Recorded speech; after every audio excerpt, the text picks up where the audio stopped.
Сәлем достар, бүгін сіздермен өте дәмді пончиктің рецептімен бөлісетін боламын.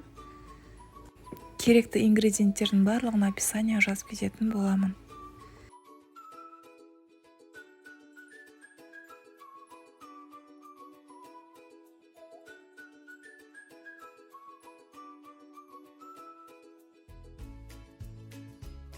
Бізге керекті заттар: жұмыртқа, сухой дрожж, сары май, майонез, ұн, сүт, қант. Сүтімді жылытып, сары майымды ерітіп алдым. Сүтімнің үстіне қантымды салып араластырамын, қантым ерігенше.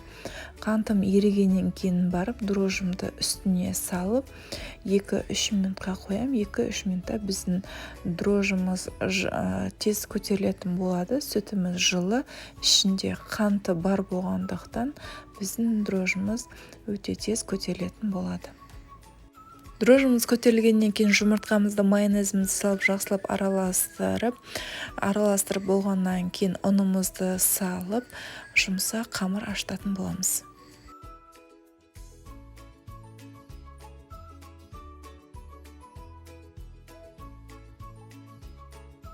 Қамырымызды ашытып болғаннан кейін бетін жауып жылы жерге 20-25 минутқа қоямыз. 20-25 минутта біздің қамырымыз көтеріледі. Қамырым 25 минутта ашыды. Енді қамырымызды жаятын боламыз. Қамырымыз қатты жұқа қылып жаймаймыз. Қатты жұқа болса, қамырларыңыз қуырған кезде қытырлап қалады. Егерде қатты қалың қылып ойып кесіп алатын болсаңыздар, қуырған кезде ортасы піспей қалатын болады. Сол себептен орташа жұқалықта қамырларымызды тура бауырсаққа кескендей сондай қылып ойып алсаңыздар болады. Мен осындай стаканның көмегімен оятын боламын. Ортасын вупипайдың насадкасымен ойып алатын боламын. Қамырымыздың осындай қалдықтары қалады. Қайтадан жинап, қайтадан жайып, оларды ойып кесіп аламыз. Біз қамырларымызды қуырғанша бұл да жақсы көтеріліп, жақсы пісетін болады. Ойып алған пончиктерімізді 10-15 минутқа көтеруге қойып қоямыз. 10-15 минутта біздің пончиктеріміз осындай пышный болып көтеріледі. Майымызды газға қыздырып қоямыз.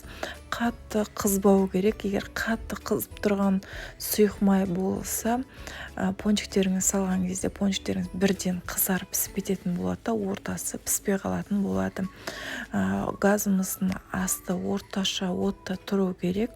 Сол кезде пончиктеріміз жақсы көтеріліп, ортасы пісетін болады.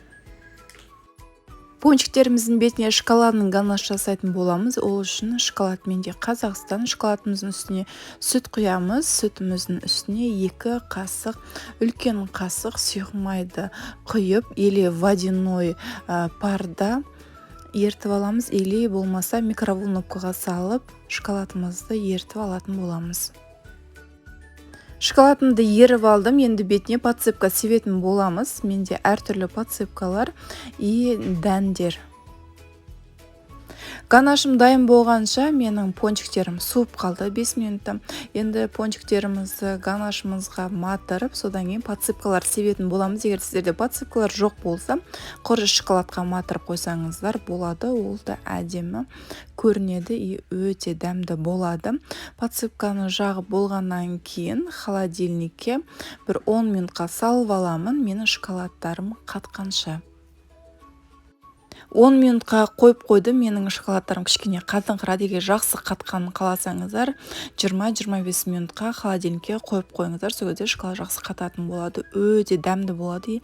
Дастарханда ерекше әдемі көрінеді пончик. Егер де видеоны дәл осы жерінен көрсеңіздер, маған тіркелмеген болсаңыздар, міндетті түрде тіркеліп кетіңіздер. Лайк басып отырыңыздар, комментарий жазып отырыңыздар. Менің еңбегімді бағалап кетіңіздер.